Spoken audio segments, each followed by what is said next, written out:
मंत्रियों द्वारा भेजा हुआ आपका दस्तखत किया हुआ खलीता। शिकायत का नहीं बल्कि साजिश से रचा हुआ खलीता। ये बात पिताश्री के सामने नहीं बल्कि छत्रपति के सामने सिद्ध करूंगी। शंभू राजे का ये ऐसा बर्ताव करना स्वराज्य के हित के लिए अच्छी बात नहीं है। ये खलीता किसका है? शिव स्वरूप बाबा जी का। हमें दीजिए। युवराज, कौन है ये बाबा? आप बस इतना ही ध्यान में रखिएगा कि ये एक नए युद्ध की शुरुआत है।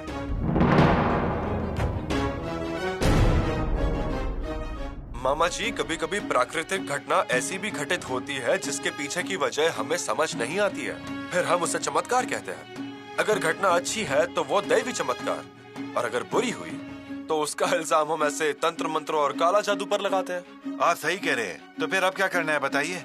धीरे धीरे बदलाव आएगा, लेकिन हम में उस बदलाव को स्वीकार करने की मानसिकता होनी चाहिए। हमें बताइए, गधे ने हल चलाया, इसलिए अगर रानी माँ ने पुणे में पैर ही नहीं रखा होता तो आज पुणे में जो इतने सारे महल हैं और जो भव्यता दिखती है, क्या वो दिखाई देती? आप सही कह रहे हैं। एक बात बताइए युवराज, बड़े महाराज की तलवार में माता भवानी आई, ये बात तो सच है ना? झूठ, बिल्कुल झूठ। उत्साहीन सैनिक में उत्साह जगाने के लिए उनमें धैर्य आना चाहिए, इसलिए महाराज ने ये अफवाह उठाई थी। यकीन नहीं होता।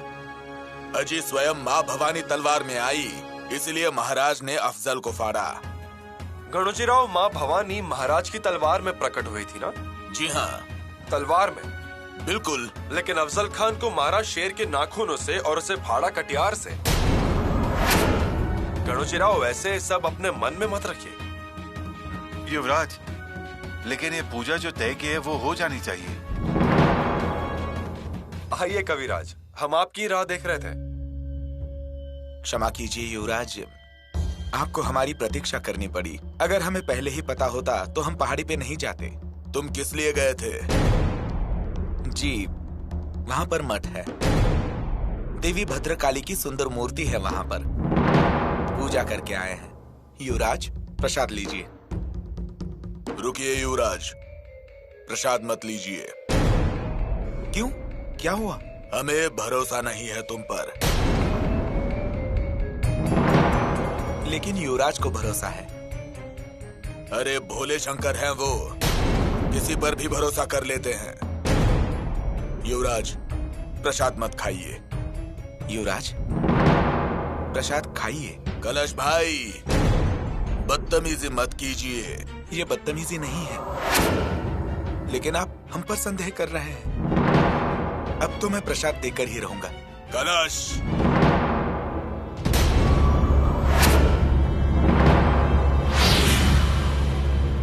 गणोजीराव, आप गुस्सा मत होइए, लेकिन जो है सो है, जो नहीं सो नहीं।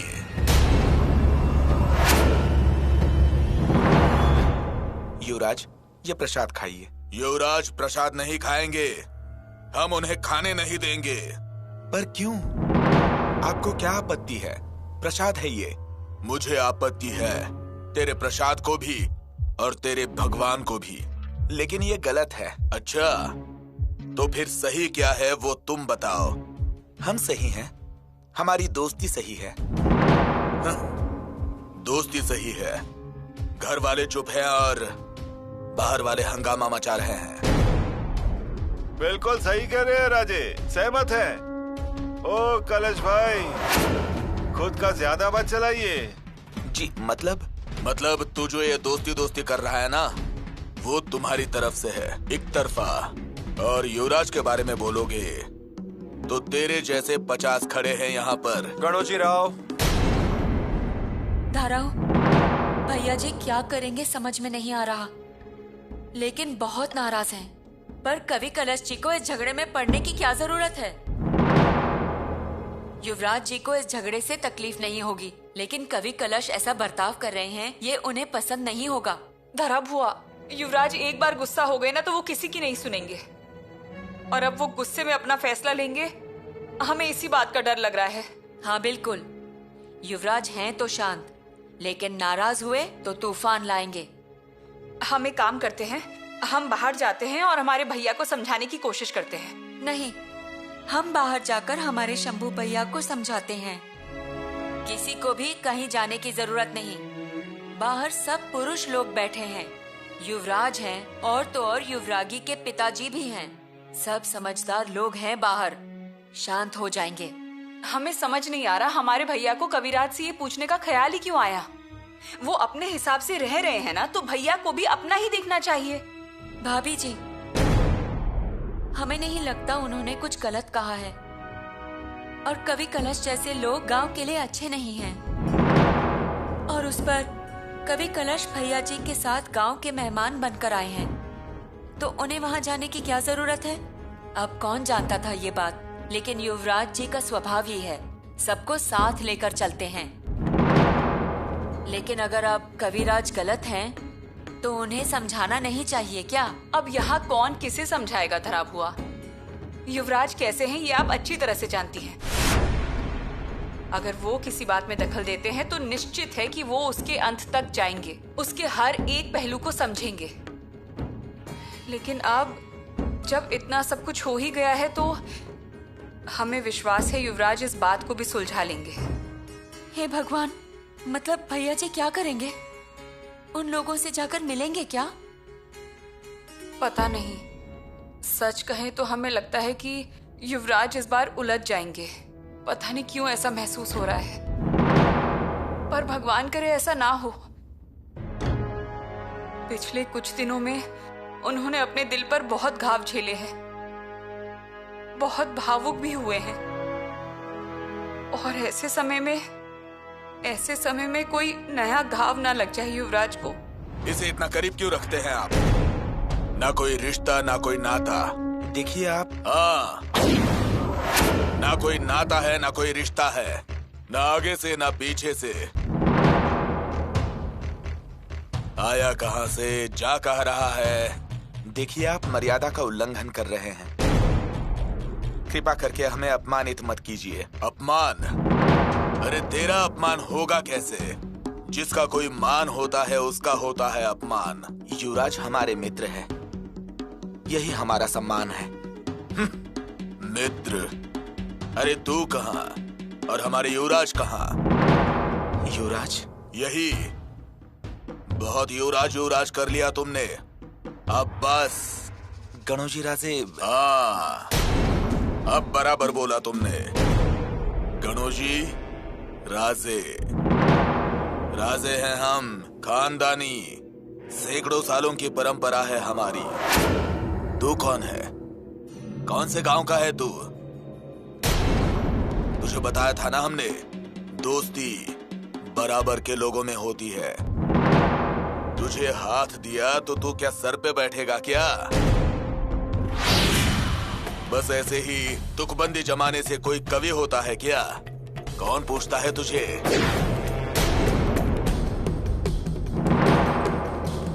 सही कहा आपने, बिल्कुल सही। कौन हूं मैं? भूल गया था मेरी औकात। क्षमा कीजिए युवराज। एक बार नहीं, 10 बार माफी मांगनी पड़ेगी तुम्हें। युवराज के ज्यादा करीब मत जाओ, अपनी औकात मत भूलो। युवराज क्षमा कीजिए, हमें हमारी औकात पता चल गई और अनजाने में हमसे कोई भूल हो गई हो, गलती हुई हो तो माफ कर दीजिए। और इसके बाद हम निश्चित अंतर रखेंगे। ये हुई ना बात, यही चाहते थे हम। औकात में रहा करो, औकात नहीं भूलनी चाहिए, समझे ना? जी, हमेशा स्मरण में रहेगा हमारे। आज्ञा दीजिए युवराज। रुकिए कविराज।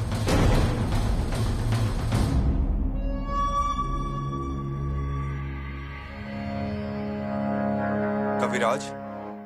युवराज, हमारी और आपकी बराबरी नहीं हो सकती।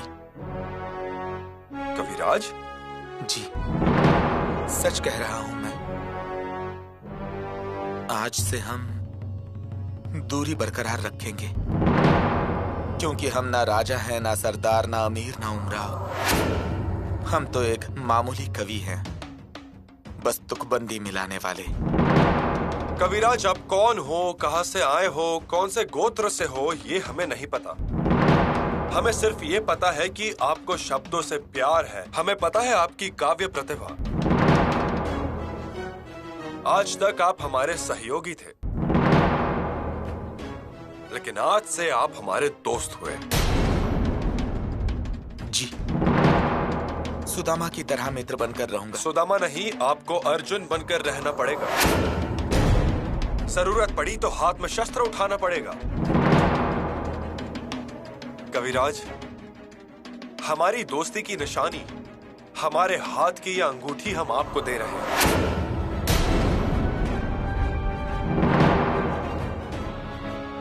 संभालिए। युवराज, आगे से आपका अपमान नहीं होगा, आपके साथ बुरा बर्ताव नहीं होगा। शंभू राजे के दोस्त कहकर आपको सब पहचानेंगे। आगे से कविराज के बारे में बोला जाएगा तो वो सिर्फ उनके सम्मान के तौर पर ही। वाह युवराज, कविराज को बड़ा ही सम्मान दिया आपने। बहुत जरूरी है मामा जी। और हमने दर्जा दिया वो उन्हें नहीं, उनके ज्ञान को दिया। कविराज प्रखंड पंडित हैं, वफादार हैं, और उन्हें हमसे कुछ भी नहीं चाहिए। सिर्फ स्वराज्य की सेवा करनी है, इसलिए उन्हें दोस्त का दर्जा दिया है। युवराज, आप भले ही उन्हें अपना मित्र कहेंगे, लेकिन लोगों के लिए यह आपके तबेले में बांधी हुई गाय की तरह ही है। एक बात ध्यान में रखिएगा गणोजी राव, कवि कलश हमारे साथ यहाँ आए हैं, तो उनका मजाक यानी हमारा मजाक होगा।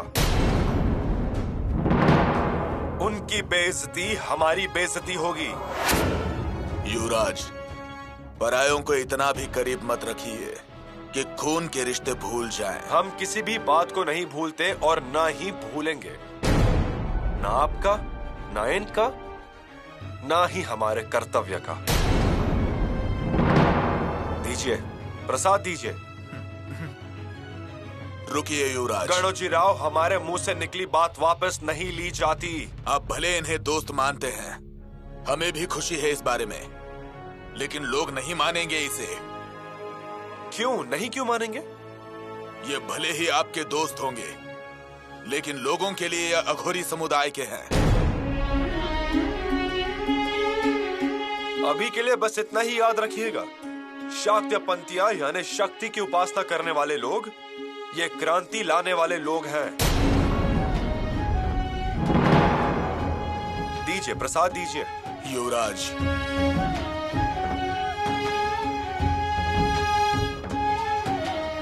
चंदन संग शीतलता पावे, अग्नि संग दाह, जैसे संगत वैसे गुण पावे, ज्ञानी संगत ज्ञान, ये है ज्ञान विचार।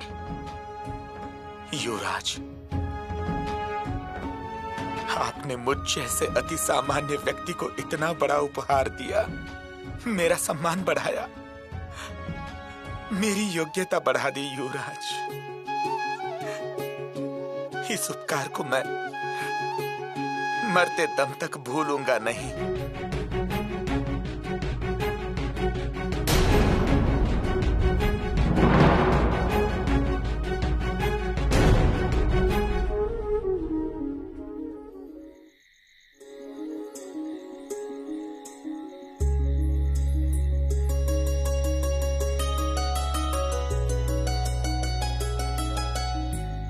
दोपहर को इसी प्रसाद को लेकर कितना बवाल हुआ, कितनी परेशानी हुई। हाँ सच। और अभी आपने हमें प्रसाद दिया और हमने खाया भी। देखिए ना, कैसा यीशु, मन में अगर जरा भी संदेह हो तो भगवान का प्रसाद भी ठीक से खा नहीं पाता आदमी। आप दिल पर मत लगाइए ये बात। फिर भी दिल दुख ही जाता है। क्या करें, हम इस सब में ध्यान दे या ना दे, आपको क्या लगता है? स्वराज के युवराज होने के नाते आप इन सारी बातों से दूर नहीं रह सकते, लेकिन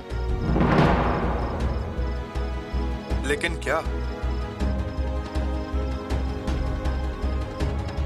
आप इन सब बातों पर ध्यान मत दीजिएगा। ध्यान ना दे?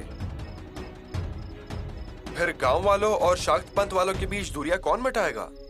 हम आपकी बात समझते हैं, लेकिन फिर भी हमें लगता है कि आपको इस पर ध्यान नहीं देना चाहिए। और इस सब में हमारे भैया ने भी कविराज का विरोध किया है। इसीलिए तो हमें लगता है इन दोनों के बीच, उनके विचारों के बीच मिलाप हो। क्या आपको लगता है कि मिलाप होगा? युवराज, आपने गांव वालों को कितना समझाया, लेकिन फिर भी वो आपकी बात समझ नहीं पाए। कविराज भी इसका विरोध करते हैं और इसीलिए हमें लगता है कि आप इस पर ध्यान मत दीजिए। पर आपने ही तो अभी कहा ना, स्वराज्य की युवराज होने के नाते आप इन सब से दूर नहीं रह सकते। करेंगे, लोगों की भावनाओं को हम शांत करेंगे।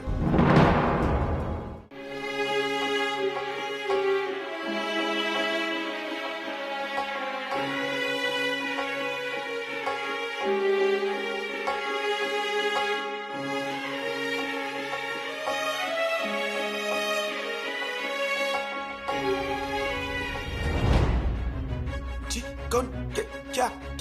कौन है आप? अब देखिए, क्या कर रहे हैं आप? देखिए, मैं कलश हूँ, कवि हूँ। ये गलत कर रहे हैं आप।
क्या हुआ? कलश जी के घर पे गांव वालों ने हमला किया है। हमला किया है? जी हाँ।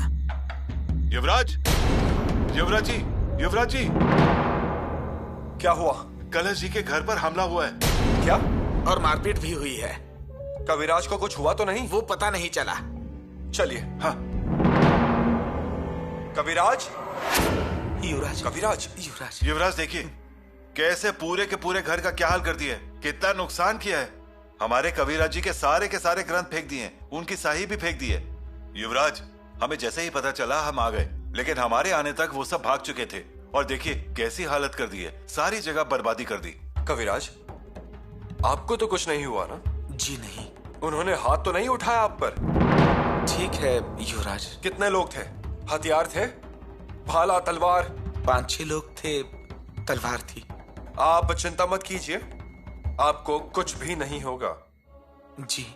ज्योत्या जी। जी युवराज। आप आदमी लेकर चौक पर जाइए। कौन आया, कौन गया, उसकी जानकारी लीजिए। आंतो जी। जी। आप पहरा देने वाले लोगों को मिलिए। जी हाँ। उन्हें इन हमलावरों का पता पूछिए, पता लगाइए। जी। पता कीजिए, मिल जाएंगे। और मिल जाए तो हमारे सामने ले आइएगा उन्हें। फिर उनके साथ क्या करना है ये हम देख लेंगे। शंभू राजे के दोस्त पर हमला तो छोड़िए, सिर्फ देखा भी तो क्या होता है ये समझ जाएगी दुनिया। जाइए। जी युवराज। कविराज जी। हमें लगता है हमलावरों का इरादा सिर्फ आपको डराने का था। लेकिन क्यों? क्योंकि वो आपको यहाँ नहीं चाहते, इसीलिए ये छिपकर हमला। लेकिन युवराज, हम तो डर गए हैं। डरिए मत, हम हैं। एक बात हमारी समझ में नहीं आई युवराज, हमसे ऐसी कौन सी गलती हो गई कि... उसकी चिंता आप मत कीजिए कविराज, हम देख लेंगे।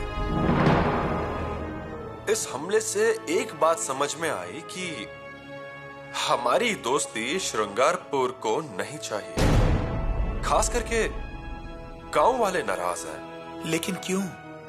उस पर हम चर्चा करेंगे। हम गांव में जाकर देखते हैं, चौक पर जाकर जानकारी लेते हैं। आराम कीजिए। युवराज, आप मेरे लिए क्यों तकलीफ उठा रहे हैं? कविराज, दोस्ती में कभी तकलीफ नहीं होती। रायप्पा जी। आप यहीं रुकिए। जी। कविराज की देखभाल कीजिए और ध्यान रखिए। जी। आते हैं। प्रणाम युवराज। निकलिए, मैं हूं यहाँ पर अब। निकलिए। कविराज की चिंता ना करें। कुछ लगे तो हमें बता दीजिए, हम सब हैं यहाँ पर। धन्यवाद। रायप्पा, युवराज हैं, लेकिन दोस्ती निभाते हैं। उनका दिल बहुत बड़ा है, अहंकार नहीं किसी चीज का। अहंकारी कौन है? अहंकार होता तो राजे खुद आते क्या इतनी रात को हालचाल पूछने? कलश, कन्हौजी राजे, अब ठीक है ना? कहीं लगा तो नहीं ना? जी नहीं। क्या है ना, पूछना हमारा कर्तव्य है। हमारे गांव में आए हैं आप। हमारे विचार नहीं मिलते होंगे, पर इंसानियत तो है ना? जी। गांव वाले थोड़ा गुस्सा है, लेकिन अब डरिए मत। अब आपके बदन को फिर से हाथ लगाने की किसी की हिम्मत नहीं। जी। ऐसा कोई हादसा होगा इसका अंदाजा था हमें, लेकिन देखते हैं। मिलेंगे, जाएंगे कहां? हम ढूंढेंगे। धन्यवाद। आपको अगर डर लग रहा होगा तो मेरे लोग भेजो यहां पर। जी नहीं। और एक काम कीजिए, युवराज से जरा दूर ही रहिए। समझ रहे हैं ना? क्या है ना, आपकी दोस्ती होगी, लेकिन गांव वाले इस बात को नहीं मानते। नतीजा तो देख लिया आपने। ख्याल रखिए। चलता हूं। चलिए।